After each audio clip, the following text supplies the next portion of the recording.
నమస్తే అండి. ఇడ్లీ ఎంత రాని వాళ్ళైనా ఈ వీడియో చూస్తే ఖచ్చితంగా వస్తుందని అయితే అనుకుంటున్నాను.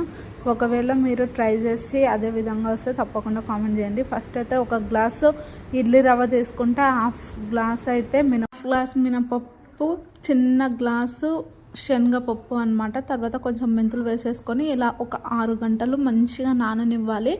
ఈ విధంగా మంచిగా నీట్గా కడిగేసుకొని ఒక 2 సార్లు ఒక 6 గంటలు అయితే నానేసి పెట్టుకోండి. తర్వాత మిక్సీ పట్టుకునేటప్పుడు ఓన్లీ మినపప్పు ఒక్కటే పట్టేసుకోవాలి. ఇందులోకి కొంచెం సాల్ట్ వేసేసి పట్టేసుకోండి. ఇంకా దీనిని వాటర్ లేకుండా గట్టిగా పిండేసుకొని 2 కలిపేసుకొని పెట్టుకోండి. ఫ్రిడ్జ్లో ఏం స్టోర్ చేసే అవసరం లేదు. అది ఎంత పులుపు ఉంటేనే అంత టేస్ట్ ఉంటుంది అనమాట. ఇంకా ఇడ్లీ ప్యాన్ తీసేసుకొని ఇలా కొంచెం ఆయిల్ అప్లై చేసుకొని ఇలా కొంచెం వాటర్ వేసేసి ఇడ్లీని పెట్టేసుకొని ఒక చిన్న ఫ్లేమ్లో కానీ పెద్ద ఫ్లేమ్లో పెట్టేసి చిన్న ఫ్లేమ్లో పెట్టుకోండి. ఒక హాఫ్ అన్ అవర్ తర్వాత తీసేసుకుంటే స్మూత్ ఇడ్లీ రెడీ.